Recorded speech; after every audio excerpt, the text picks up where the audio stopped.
सलाम नमस्कार सत श्री अकाल। आप देख रहे हैं रिपब्लिकन टाइम्स। मैं रजीउर रहमान। आज हमारे जो मेहमान हैं वो फ़िलहाल अभी जिस पार्टी से ताल्लुक़ रख रहे हैं वो पार्टी पूरे देश में चर्चा का विषय बना हुआ है। हम बात कर रहे हैं असदुद्दीन ओवैसी साहब की पार्टी का, जिनका बिहार के सहरसा ज़िला के सिमरी बख्तियारपुर विधानसभा के कन्वीनर जनाब मीर रिजवान साहब आज हमारे गेस्ट हैं। इनसे हम कई पहलू पे बात करेंगे। पहले इसका हम तारुफ करा दें कि ये पूर्व में आरजेडी के प्रदेश लेवल के पदाधिकारी रह चुके हैं और लगभग कह दीजिए कि 2.5 दशक से ये समाज सेवा के क्षेत्र में कई ऐसे सामाजिक कार्य करते आ रहे हैं जिसकी तारीफ होती रहती है।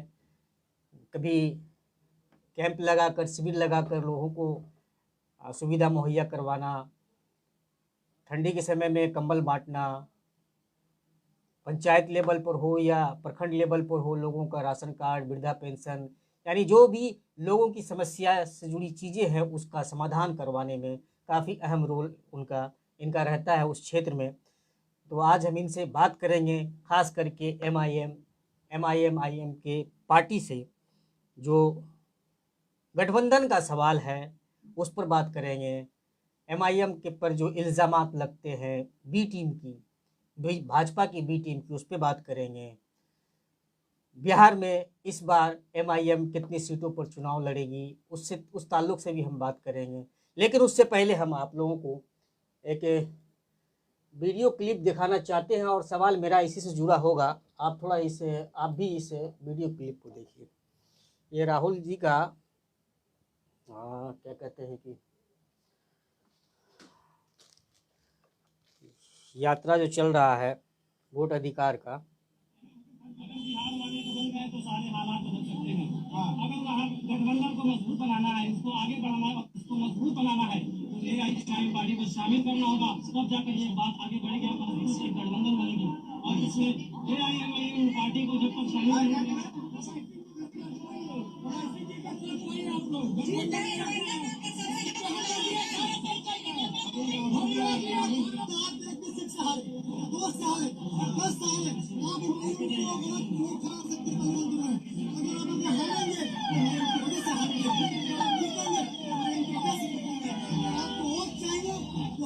मुख्यमंत्री का सपना करते हैं, चुपचाप कदम छाप को शामिल कीजिए।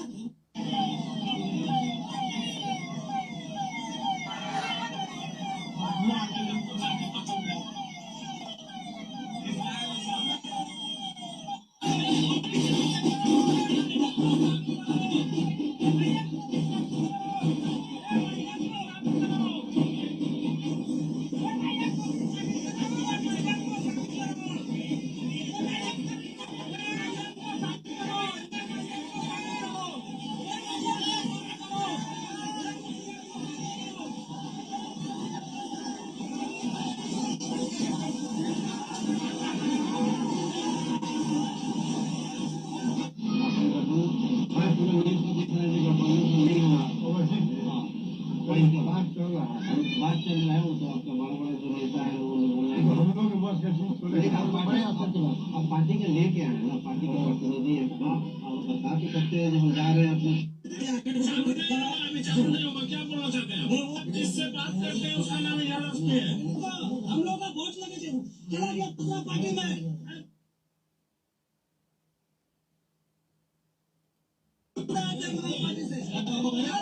समझ गए।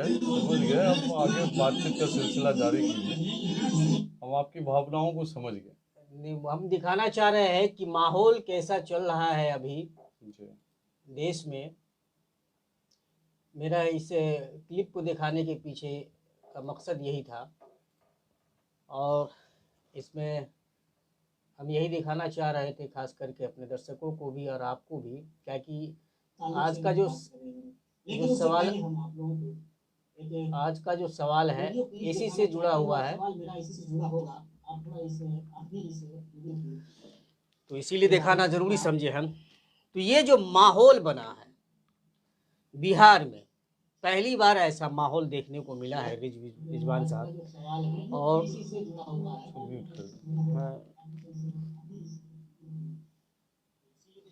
ये माहौल बना हुआ है, खास करके आज से पहले तो लगभग जो महागठबंधन की पार्टी थी, खास करके तेजस्वी यादव हो, राहुल गांधी हो,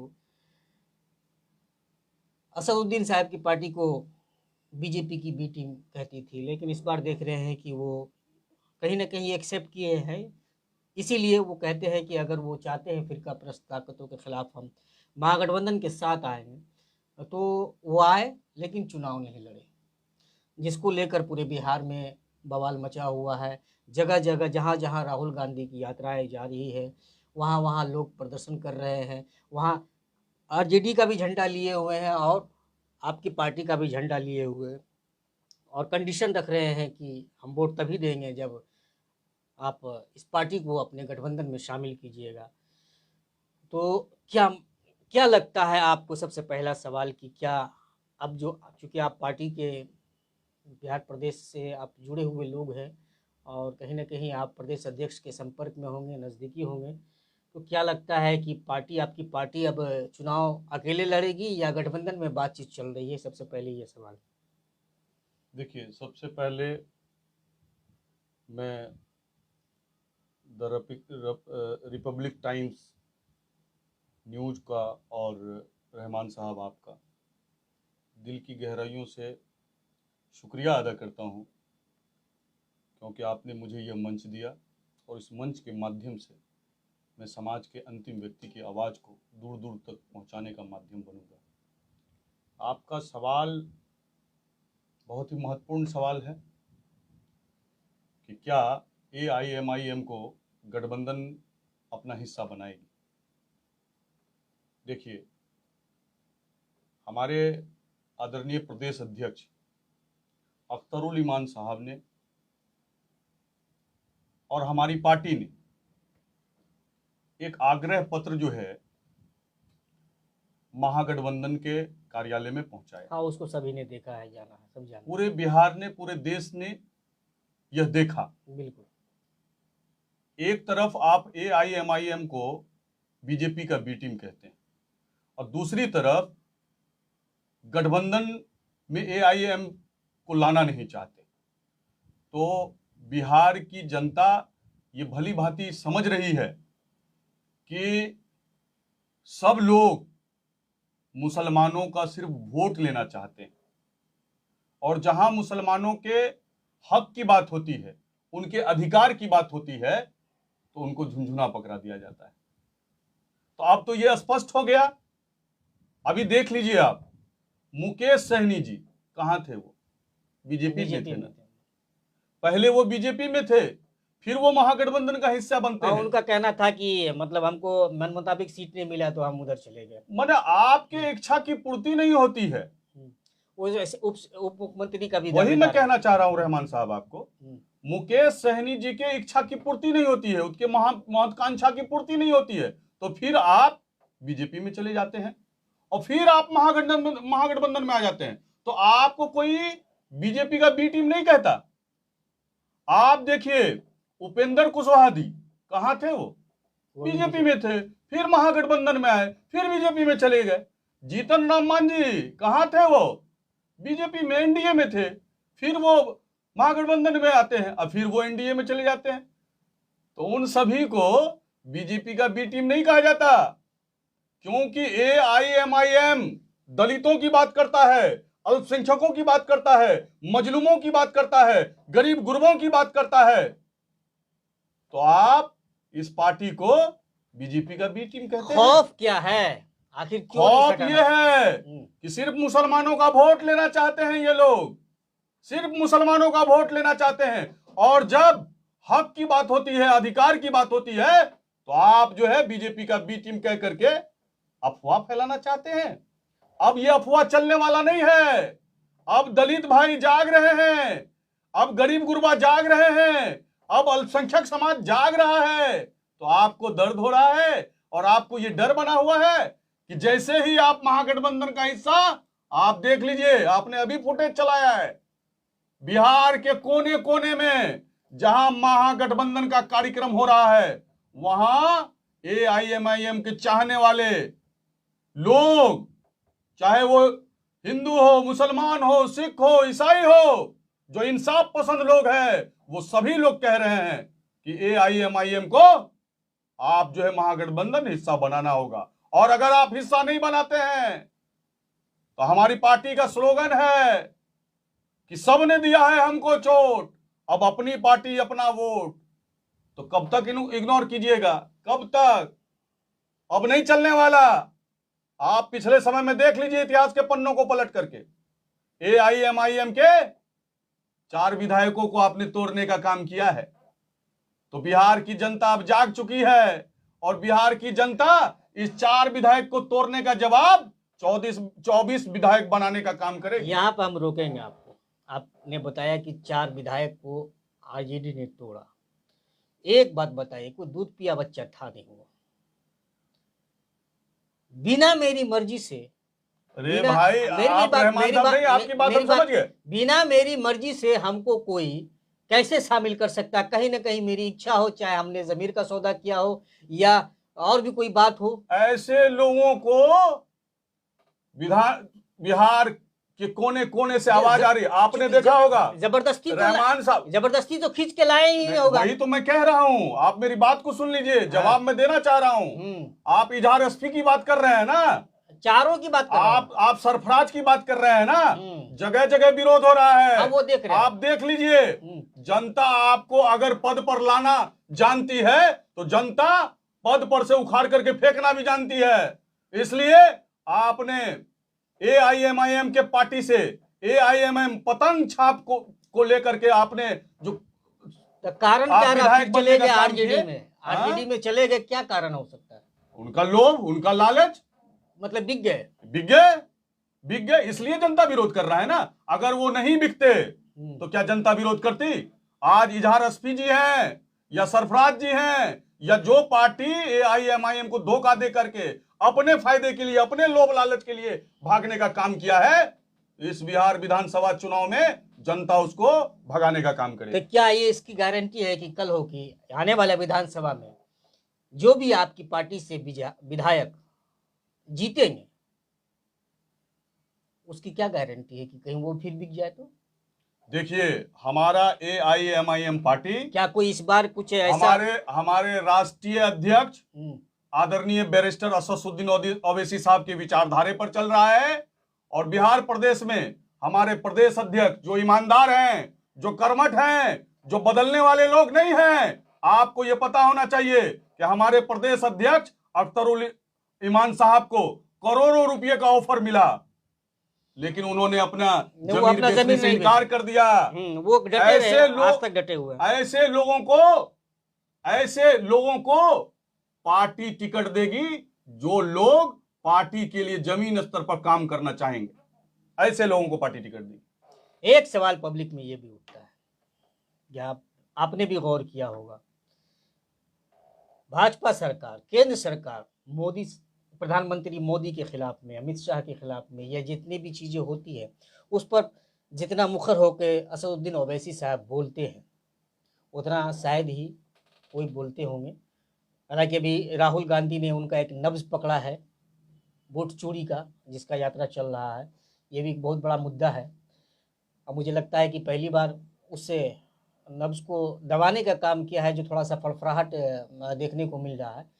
लेकिन एक सवाल पब्लिक के जहन में है कि इतने मुखर हो के, इतने बेबाकी से भाजपा के खिलाफ में सदन में हो या सदन के बाहर हो ओवैसी साहब बोलते हैं, लेकिन और सब बोलते हैं तो उस पर ईडी, सीबीआई इसका छापा पड़ जाता है, लेकिन ओवैसी साहब पर आज तक छापा नहीं पड़ा। कारण क्या है? मीडिया इतना उसको स्पेस क्यों देती है? देखिए, आपका तो कई सवाल हो गया, एक ही सवाल में कई सवाल जी हो। जी।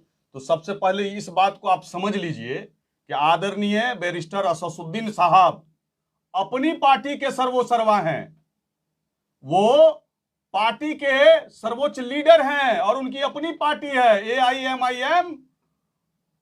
ये देश की बड़ी पार्टी है जिसमें अल्पसंख्यकों को सम्मान मिलता है, गरीब गुरबों को सम्मान मिलता है, दलितों को सम्मान मिलता है।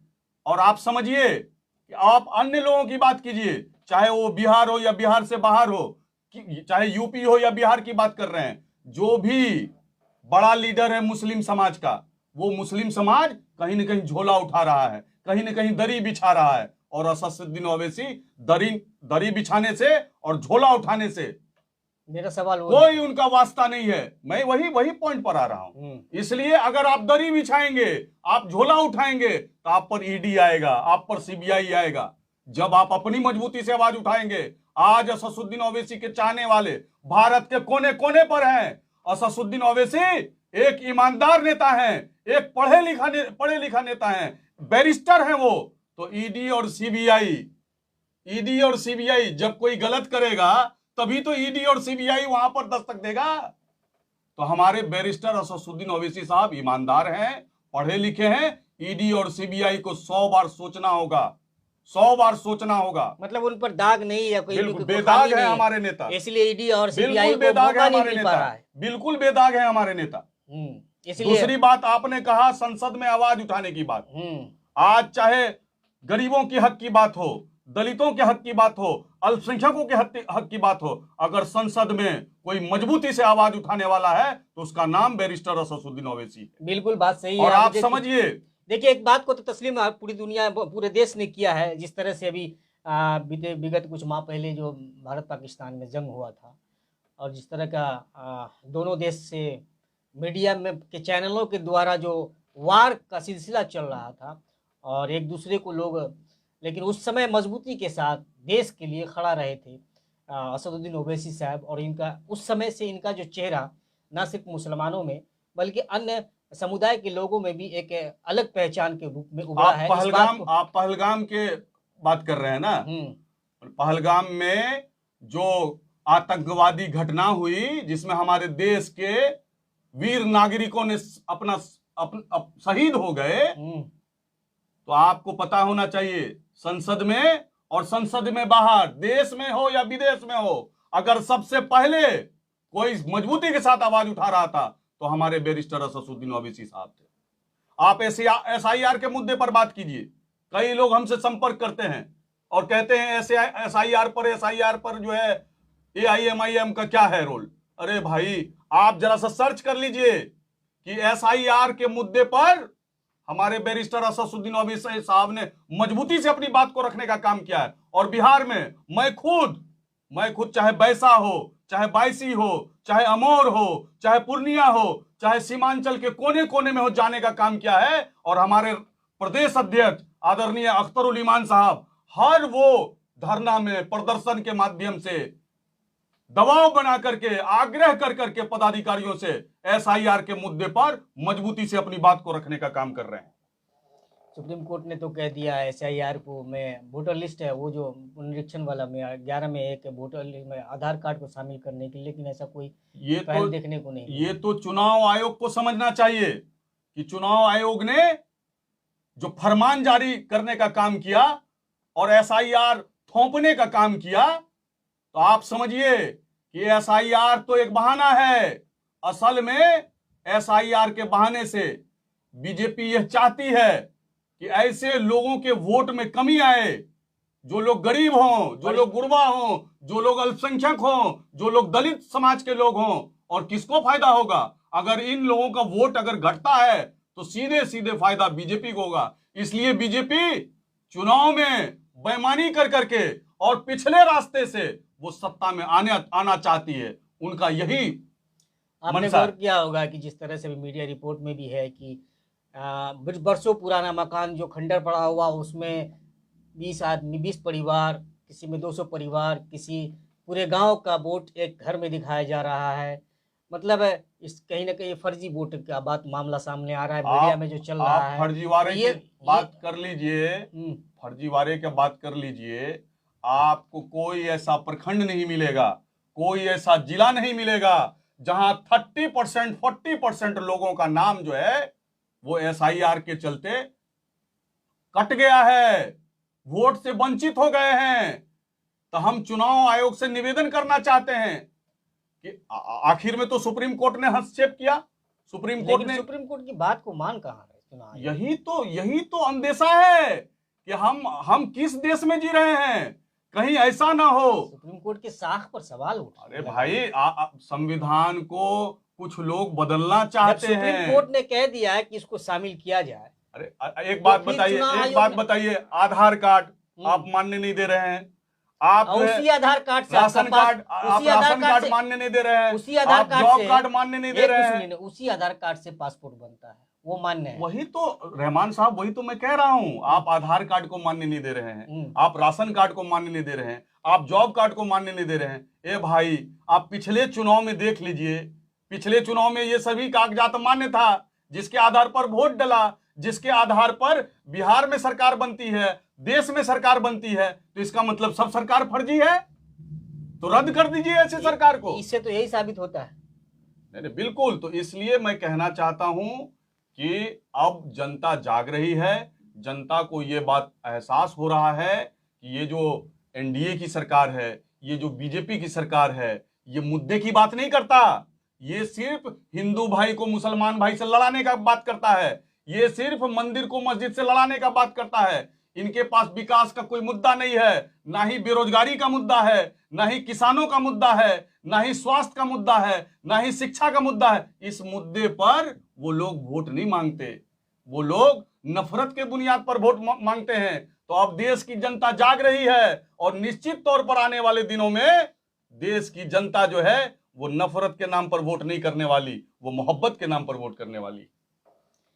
चलिए अब हम बिहार से जुड़े सवाल करते हैं। जी हमने पहला सवाल किया था कि आप लोगों ने आगरा पत्र दिया, जी जी। वो बात कहाँ तक बनी, या खत्म हो गई, या पार्टी क्या, आपकी पार्टी का क्या निर्णय है, किस तरह से चुनाव लड़ेगी, अकेले लड़ेगी या कोई तीसरा मोर्चा तैयार करेगी? देखिए, हमारे प्रदेश अध्यक्ष आदरणीय अख्तरुल ईमान साहब, प्रदेश के वरीय नेता इंजीनियर आफ्ताब साहब, हमारे युवा प्रदेश अध्यक्ष आदिल हसन साहब, माजिद साहब जो प्रभारी हैं बिहार के, ये बिहार के बड़े नेता हैं और ये नेता आपस में कोऑर्डिनेट बना रहे हैं और केंद्र की टीम यहां पर आ रही है, जा रही है, उनसे कोऑर्डिनेशन बना करके हमारे जो प्रदेश नेतृत्व के नेता हैं ये आपस में तय करेंगे। सेलेक्टेड सीट पर चुनाव लड़ा जाएगा, निश्चित तौर पर बिहार में सेलेक्टेड सीट पर चुनाव लड़ा जाएगा और आने वाले दिनों में आप देखेंगे कि पतंग का निशान, पतंग का झंडा आपको बिहार के कोने कोने में नजर आने वाला है। आपको प्रदेश अध्यक्ष तो बोल रहा है कि सरकार बनेगी या नहीं बनेगी, वो उसमें काफी अहम रोल होगा। निश्चित तौर पर आप ये समझ लीजिए, हम लोगों का टारगेट है 24 विधायक जिताने का बिहार से, और अगर हम आने वाले दिनों में अगर हमारा विधायक निश्चित तौर पर उस रोल में जीतेगा, वो हमारा विधायक ये तय करेगा कि बिहार में सत्ता, चलिए मान लेते सत्ता हैं में हम लोग मजबूती से अपनी चलिए मान हिस्सेदारी की बात लेते हैं करेंगे। कि 24-25 सीट आपने जीत लिया, सपोज जी, दैट, जी, जी। तो आप सपोर्ट जो कीजिएगा, जिसके आपके सपोर्ट से जो सरकार बनेगी, उसमें आपका शर्त भी होगा किसी तरीके का। देखिए, ऐसा है, निश्चित तौर पर हमारे आदरणीय प्रदेश अध्यक्ष अख्तरुल ईमान साहब ने कहा है, हम तो बीजेपी के साथ कभी जाएंगे नहीं, क्योंकि हमारा एक इतिहास रहा है। हमको जाना है तो महागठबंधन के साथ। बिल्कुल बिल्कुल, निश्चित तौर पर हम सामंतवादियों के खिलाफ हैं। वो सामंतवादी आप इतिहास के पन्नों को पलट कर देखिए, जो हमारे गरीब गुरबों भाइयों के साथ, जो हमारे दलित भाइयों के साथ कौन कर रहा था, ये किसने परंपरा बनाया था? ये जो परंपरा है कि आप अपने थूक को, मतलब दलित भाई के थूक को जमीन पर नहीं पड़ने के लिए तो गला में कटोरी बांध करके उनको रखा जाता था। बहुत पहले इस तरह की बातें हुआ। अभी भी सामंतवादी लोग हमारे दलित भाइयों के साथ, अल्पसंख्यक भाइयों के साथ, गरीब गुरबों के साथ नाइंसाफी करते हैं। लेकिन अभी वैसा जो पहले जिस तरह का माहौल था, आप देखिए, शहर के लोग हैं रहमान साहब, आप जब हमारे क्षेत्र आएंगे, जब आप दमगरी जाएंगे, जब आप चैनपुरिया जाएंगे, जब आप झारा जाएंगे, अभी भी उस तरह का माहौल है। बिल्कुल बिल्कुल, आप आए दिनों यूट्यूब में देखते हैं, आप सोशल मीडिया पर देखते हैं कि दलित भाई बाराती निकाल रहे थे, सामंतवादी लोग सब उनको पीट देते हैं, ये कहते हुए कि तुम्हारी हिम्मत कैसे हो गई कि तुम हमारे दरवाजे से बारात लेके चले जाओ। घोड़ी पर चढ़ जाओ। आए दिन सोशल मीडिया पर आता है कि दलित भाइयों के साथ नाजायज किया जाता है, उसको मॉब लिंचिंग का शिकार कर दिया जाता है, अल्पसंख्यकों के साथ नाजायज किया जाता है। की बात कर रहे हैं आप, यादव जी जो पंडित बन के पूजा पाठ कराने, उनके साथ भी घटनाक्रम हुआ था कि मतलब ये पूजा पाठ कराना ब्राह्मणों का काम है, यादवों का नहीं। यही तो कह रहा हूं मैं कि एक विशेष वर्ग जो है, जो सामंती विचारधारा का है, वर्ग नहीं, वो जो विचारधारा है, जिसके जो उस विचारधारा को फॉलो करता है। मैं वही कह रहा हूं। देखिए, हर वर्ग में तो अच्छे बुरे लोग होते हैं। जी बिल्कुल बिल्कुल, इस बात को तो तस्लीम करना होगा आपको, चाहे अपर कास्ट में हो या लोअर कास्ट में हो, सब में अच्छे बुरे लोग होते हैं। लेकिन कोई जो है ना, उस विचारधारा को चलते हैं कि नहीं, हम ही हैं, हम ही सब कुछ है। मैं जाति की बात नहीं कर रहा, मैं धर्म की बात नहीं रहमान साहब कर रहा हूं।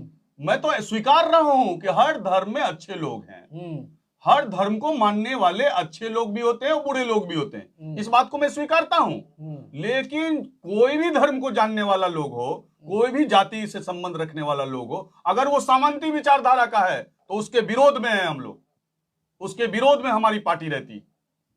निश्चित तौर पर हमारी पार्टी जो है वो सिर्फ मुसलमानों की पार्टी नहीं है, वो सिर्फ दलितों की पार्टी नहीं है, बल्कि आप देख लीजिए, राणा रंजीत सिंह को हमारी पार्टी ने सम्मान देने का काम किया है, रंजीत यादव जी को हमारी पार्टी ने सम्मान देने का काम किया है। आप जब देखेंगे तो कई ऐसे भाई हैं जो नन मुस्लिम हैं, लेकिन पार्टी ने उनको सम्मान देने का काम किया है। इसलिए हमारी पार्टी में सभी पार्टी, सभी जाति और सभी धर्मों के लोगों का सम्मान। तो कहने का मतलब है कि अब आप को पूरी तरीके से वो मामला जो था महागठबंधन के साथ जाने का, वो क्लोज हो चुका है। देखिए, ये निर्णय तो हमारे प्रदेश की टीम के जो बड़े नेता हैं वो इस बात पर विचार कर रहे हैं। तो जब विचारोपरांत जब घोषणा होगी, जब विधिवत घोषणा होगी, तो सभी लोगों को पता चलेगा। तो सुनने को आ रहा है कि कुछ सीटों पर जो है कैंडिडेट का फाइनल भी हो गया आपके पार्टी के द्वारा। देखिए, अभी विधिवत घोषणा नहीं हुई है, आप थोड़ा सब्र कीजिए। निश्चित तौर पर कुछ दिनों के अंदर ही विधिवत तौर पर घोषणा हो जाएगी और सब लोगों को पता चल जाएगा।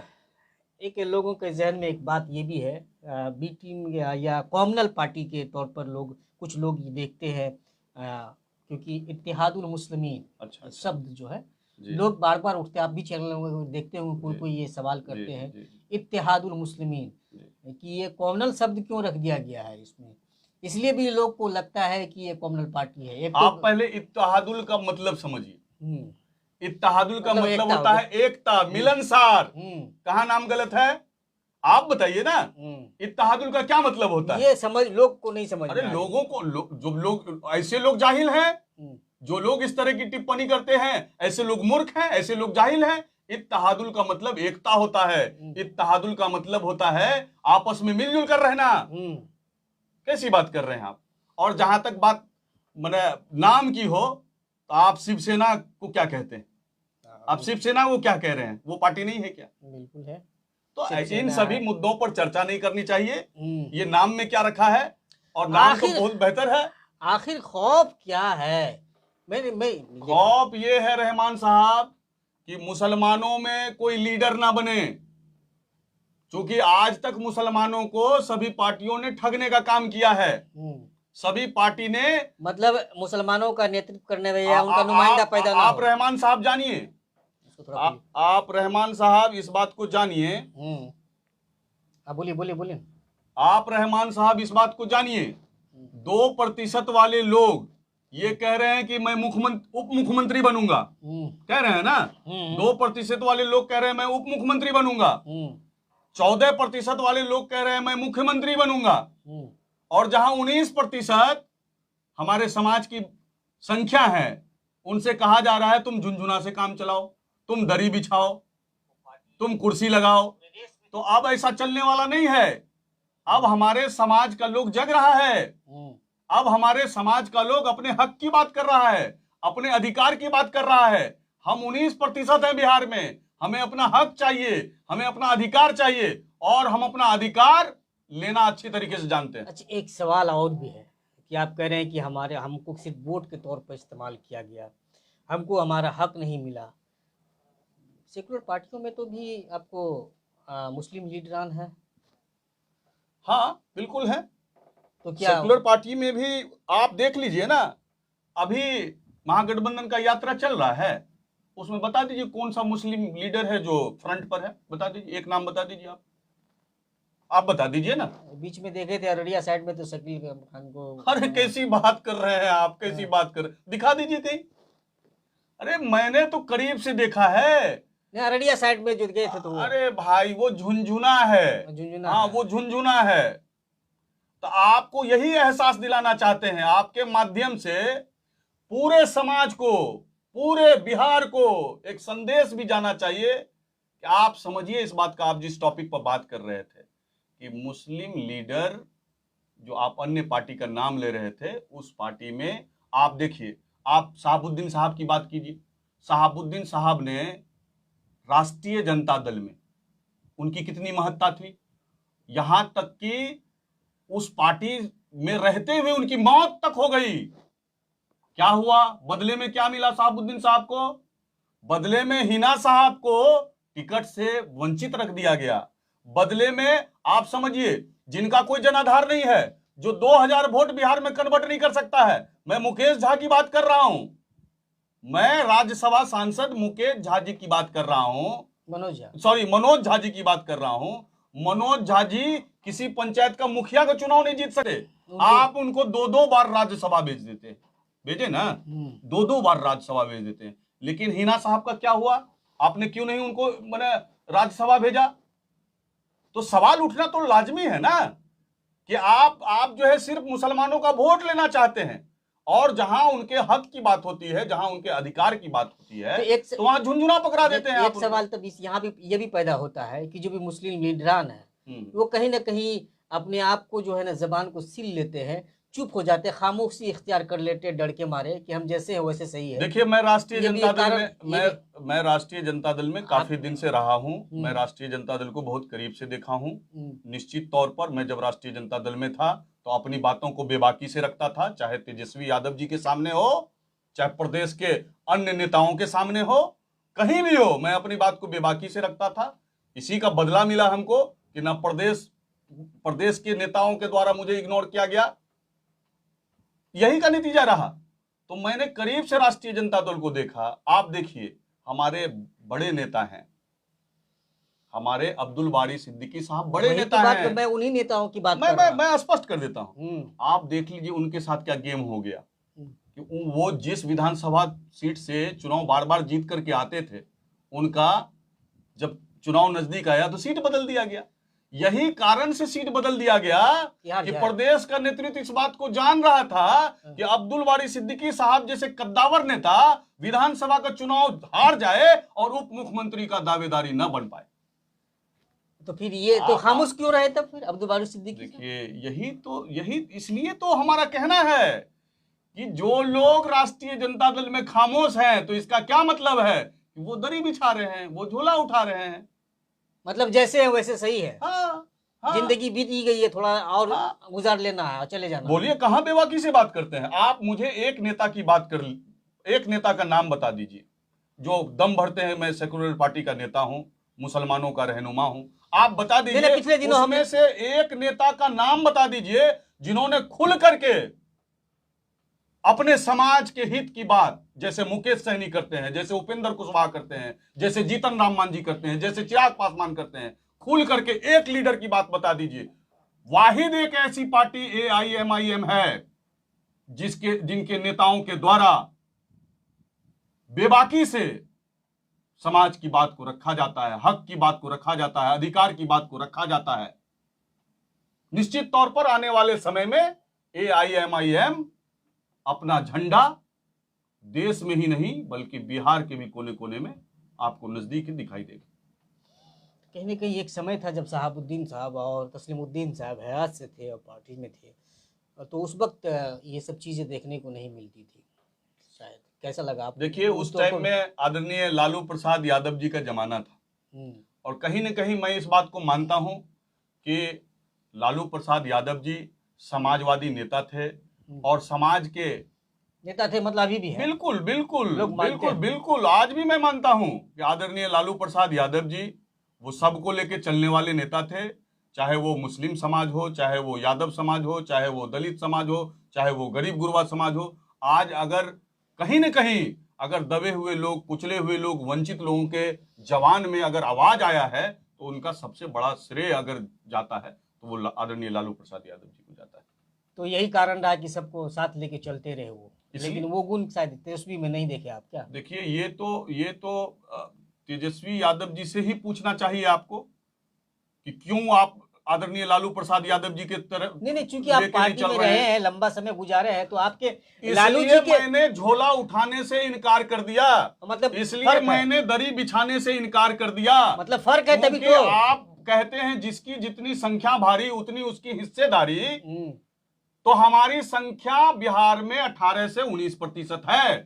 आप उंगली पर गिना दीजिए कि 243 विधानसभा सीट में कितना जो है 19% वाले को हक मिला, उनका अधिकार मिला, कितने एमएलसीओ को 19% उनका हक मिला, अधिकार मिला, कितने लोकसभा चुनाव में उम्मीदवार जो है आपने 19% वालों को दिया, तो तो आप स्पष्ट आपको नजर आएगा। तो कहीं ना ये कहीं बीजेपी के नाम से डरा करके ये सेकुलर पार्टी जो है सिर्फ मुसलमानों का वोट लेना चाहती है, और अधिकार जब मांगा जाता है तो उनको झुंझुना बोला जाता है कि आप झुंझुना ले लीजिए और झुंझुना बजाते तो रहिए। कहीं ना कहीं आप ये मानते हैं कि मतलब लालू जी में तेजस्वी जी में फर्क है, उनका काम, उनका जो लेके चलने का जो अंदाज था, ये सोच थी, वो सोच में कहीं ना कहीं तेजस्वी यादव पीछे रह गए हैं, इसीलिए लोग टूट भी रहे हैं, पार्टी से लोग टूट भी रहे हैं। देखिए, टूटना ना टूटना ये एक अलग मुद्दा है, हम्म, लेकिन सवाल करना तो लाजमी है ना। एक जिंदा इंसान सवाल करेगा कि नहीं करेगा? जिंदा नहीं करेगा तो मुर्दा करेगा क्या? तो जिंदा लोगों में से मीर रिजवान का नाम है, मुर्दा लोगों में से मीर रिजवान का नाम नहीं है। मीर रिजवान हमेशा सवाल करेगा, हक की बात करेगा, अधिकार की बात करेगा। जहां शोषण होगा वहां विरोध करूंगा, चाहे मैं रहूं अथवा ना रहूं। मुझे कोई लोभ नहीं, लालच नहीं, लालसा नहीं। मुझे कोई ऐसा नहीं कि मैं किसी लोभ लालच और लालसा की बात कर रहा हूं, बल्कि मैं अगर मर जाऊंगा ना तो इतिहास याद रखेगा कि हक की बात कौन कर रहा था, अधिकार की बात कौन कर रहा था, सेवा कौन कर रहा था। तो उस जब इतिहास याद रखेगा उसमें मीर रिजवान का नाम आएगा। चलिए, अब आपकी विधानसभा पर हम आते, विधानसभा क्षेत्र को लेकर। आप जिस विधानसभा से कन्वेनर हैं, वहाँ सलाउद्दीन साहब की फैमिली विरासत दर विरासत चली आ रही है, सियासत में भी है। अभी अब अगली पीढ़ी, उनका पोता भी आरजेडी से विधायक है, आप भी वहीं से, हमको लगता है कि कहीं ना कहीं उम्मीदवारी के दौर में आप भी चल रहे हैं, जो आपका अंदाज बता रहा है। तो क्या लगता है कि आप अगर मान ले पार्टी ने आपको टिकट दिया, देखिए सबसे पहले उम्मीदवार बनाया, तो वो जो किला है उसको ध्वस्त कैसे कर पाएंगे? देखिए, आप रहमान साहब एक सवाल में कई सवाल कर देते हैं। हाँ, ये अच्छा भी है, अच्छा भी है, एक सवाल में कई सवाल कर लेते हैं। सबसे पहले ये जानिए कि मैंने पहले ही कहा कि ये डिसीजन जो है हमारे आदरणीय प्रदेश अध्यक्ष, हमने कहा कि अगर मान ले, अगर विश्वास जता के टिकट देती है पार्टी, तो वही मैं कह रहा हूँ, आना की माना की उस पर हम लोग नहीं चलते। हम लोग पार्टी के गाइडलाइन पर चलने वाले लोग हैं। तो पार्टी जो है वो आने वाले समय में, ये हमारे प्रदेश अध्यक्ष आदरणीय अख्तरुल रहमान साहब और जो राष्ट्रीय कमेटी है उनसे विचार विमर्श करने के बाद निश्चित तौर पर जो विधानसभा चुनाव लड़ेगी उस पर विचार किया जा रहा है। AIMIM द्वारा समस्त बिहार में जो सिलेक्टेड सीट है उस सीट पर जो है चुनाव लड़वाया जाएगा, और निश्चित तौर पर जो है आने वाले निकट भविष्य में ये सब लोगों को पता चल जाएगा कि AIMIM कहां से चुनाव लड़ेगी और कितनी सीटों पर चुनाव लड़ेगी।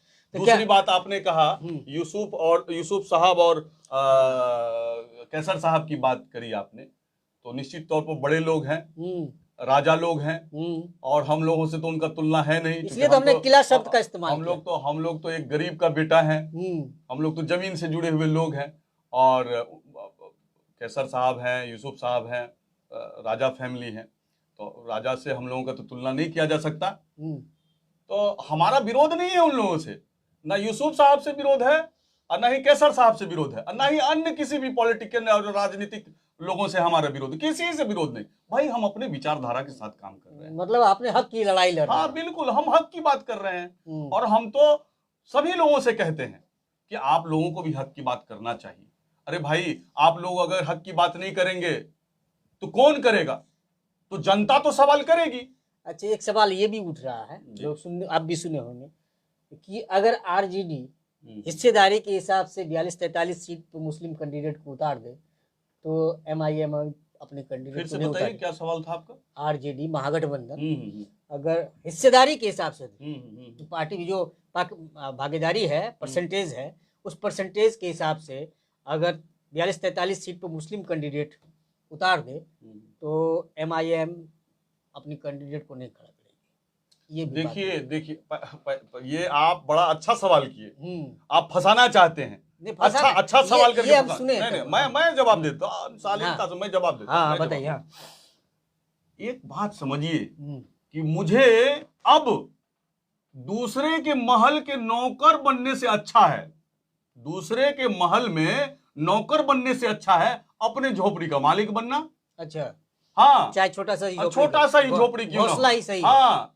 बिल्कुल। इसलिए हमारी पार्टी एआईएमआईएम अगर महागठबंधन अगर इसे हिस्सा बनाती है तो सम्मानित अगर सीट मिलता है तो बिल्कुल गठबंधन का हिस्सा बनकर चुनाव लड़ा जाएगा। लोगों के जहन में अगर ये बातें भी अगर चल रही है कि अगर ये 20 से 25 सीटें, जैसा कि आपको अनुमानित आप लोग बता रहे हैं, आंकड़ा बता रहे हैं, अगर जीतती है तो कहीं बीजेपी को सपोर्ट कर दे। क्या ओवैसी साहब बीजेपी को सपोर्ट कर दे, कैसी बात कर रहे हैं आप? सवाल नहीं पैदा होता है। आसमान और धरती का मिलन हो सकता है क्या?